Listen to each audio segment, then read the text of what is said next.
কিন্তু আমার আল্লাহ বলছেন আমি দিয়া দিচ্ছেন কিনা, সমাধান আছে কিনা, কিভাবে আছে এখন বোঝার দরকার। আজকের এই মাহফিলে কিভাবে সমাধান আল্লাহ দিয়েছেন এই বিষয়টা বুঝতে পারি, মাযহাব বুঝা আর কোনো ব্যাপারই নেই।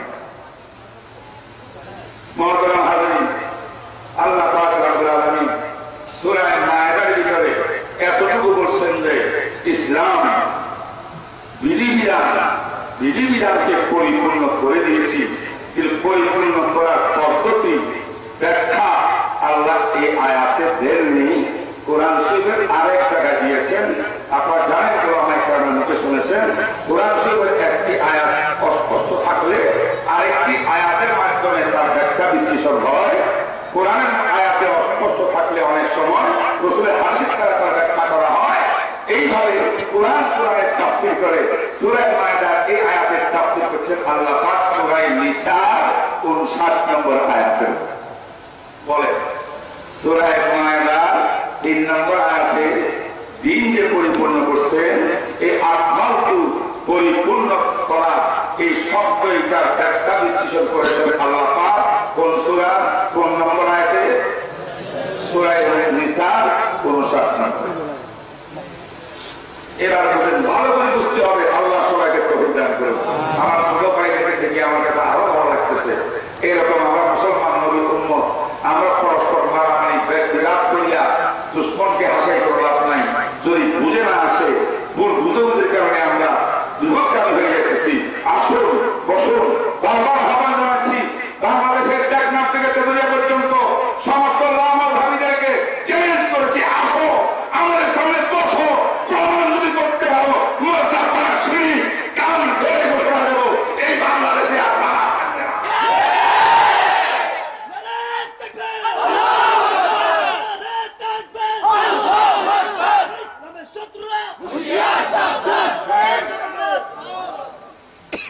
শুনেন, কথা বুঝে নিতে হবে।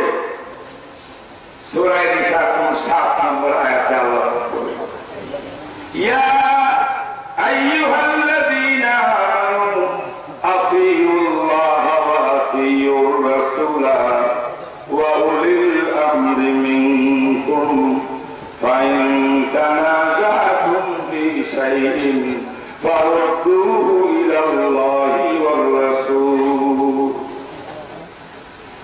ইয়া আইয়ুহাল্লাযীনা আমানু, ও ঈমানদারগণ, আতিউল্লাহ, আল্লাহকে অনুসরণ করো, আল্লাহর কথাই মান্য করো।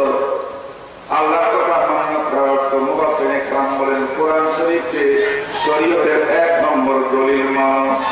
1 নম্বরে শরীয়তের কোন বিষয় জানতে চাইলে কোরআন শরীফ দেখো। আতিউল্লাহ, কোরআন শরীফ শরীয়তের 1 নম্বর দলিল। ওয়া আতিউর রাসূল, আমার নবী মুহাম্মদুর রাসূলুল্লাহ সাল্লাল্লাহু আলাইহি ওয়াসাল্লামকে তোমরা অনুসরণ করো। এই আয়াতের মর্ম মুফাসসিরিনে কেরাম তাফসীর বিশারদগণ বলেছেন, ইমাম ফখরুদ্দীন রাজি সহ অনেকে, এর অর্থ হলো নবীর সুন্নতকে তোমরা শরীয়তের 2 নম্বর দলিল মানো। আগে নবীর সুন্নতকে, নবীর হাদিসকে না, নবীর শরীয়তের 1 নম্বর দলিল। সমস্ত কিতাবে লেখা আছে, উসুলুশ শারায়ে সালাসা, কিতাবুল্লাহ, সুন্নাতুর রাসূলিল্লাহ, ওয়াল ইজমা, ওয়াল রা'য় ওয়াল কিয়াস। কিতাবের মধ্যে আছে 1 নম্বর দলিল শরীয়তের কোরআন, আতিউল্লাহ দ্বারা প্রমাণ। 2 নম্বর শরীয়তের দলিল সুন্নাহ, আতিউর রাসূলের দ্বারা প্রমাণ। 3 নম্বর শরীয়তের দলিল ইজমা, অর্থাৎ বিজ্ঞ উলামায়ে কেরামের ঐক্যমত, সাহাবীদের ঐক্যমত, মুজতাহিদদের ঐক্যমত। এই ঐক্যমত হলো ওয়া উলিল আমরি মিনকুম। উলিল আমরি মিনকুম অর্থ মুজতাহিদ ইমামগণের ঐক্যমতকে তোমরা শরীয়তের দলিল বানাও। ফাইন তানাযাতুম ফি শাইইন ফারুদ্দুহু ইলাল্লাহি ওয়ার রাসূল। যদি মুজতাহিদগণ, গবেষকগণ তার কোরআন সুন্নাহর ভিতরে যেই বিধান স্পষ্ট নাই, অস্পষ্ট, অত বিধান তারা শুনে পাওয়া যায় না, এই সমস্ত বিষয়ে তারা যখন কোরআন সুন্নাহর গভীরে ডুব দিবে, গবেষণা করবে, গবেষণা করিয়া সব একমত হয়ে গেলে এটার নাম ইজমা। শরীয়তের 3 নম্বর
মুস্তাহিদিন, কুরআন শরীফের হাদিসের ইলমের মাহের অভিজ্ঞতা সম্পন্ন ব্যক্তি, যাদেরকে আল্লাহ পাক কুরআন সুন্নাহর ভিতরে অস্পষ্ট যে সমস্ত সমাধান রয়েছে অথবা কুরআন সুন্নাহর মধ্যে তালাশ করে যে সমাধান পাওয়া যায় না, এই সমস্ত নতুনত্ব সমাধান কুরআন হাদিসের মধ্যে গবেষণা করিয়া বের করার মতো ক্যাপাসিটি যাদের মধ্যে আছে, এরা যদি গবেষণা করিয়া কোন একটা বিষয়ে ঐক্যমত পোষণ করে, এটা উলিল আমরি মিনকুম, এটাকে আমাদের শরীয়তের ভাষা বলে ইজমা, এটাও শরীয়তের করে এটা মান্য করতে হবে, এটা বিরোধিতা করা যাবে না।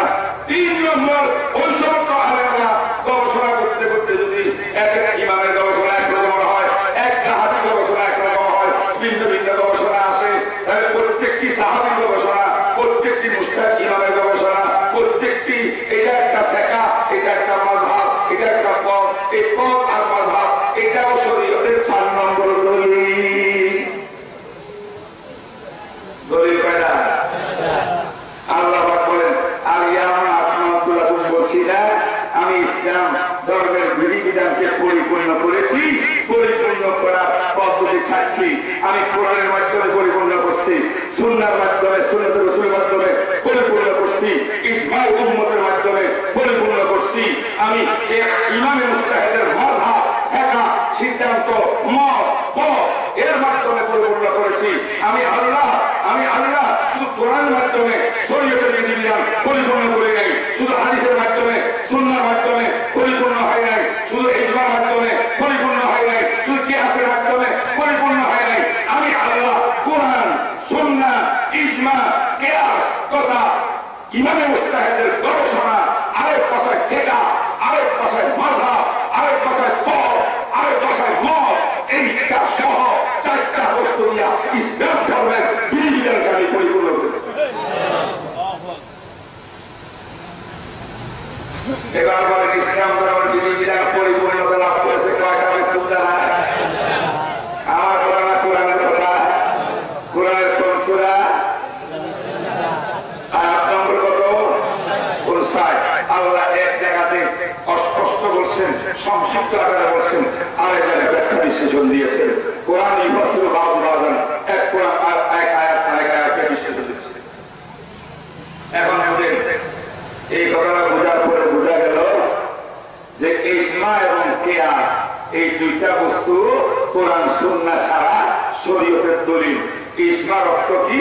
রাসূলুল্লাহ সাল্লাল্লাহু আলাইহি ওয়াসাল্লামের যুগে বা সাহাবায়ে কেরামের যুগে যদি নবীর সাহাবীগণ 1,24,000 সাহাবা কোন একটি বিষয়ের উপরে, যে বিষয়টি কোরআন শরীফে স্পষ্ট নাই, যে বিষয়টি নবীর 3 লক্ষ হাদিসের মধ্যে স্পষ্ট নাই, এমন একটা অস্পষ্ট ভিতরে ঢুকিয়া সাহাবায়ে কেরাম গবেষণা করে যে তারা একমত হয়ে গেলেন সাহাবীরা কোন একটা বিষয়ের উপরে, এটাও উম্মতে মুসলিমা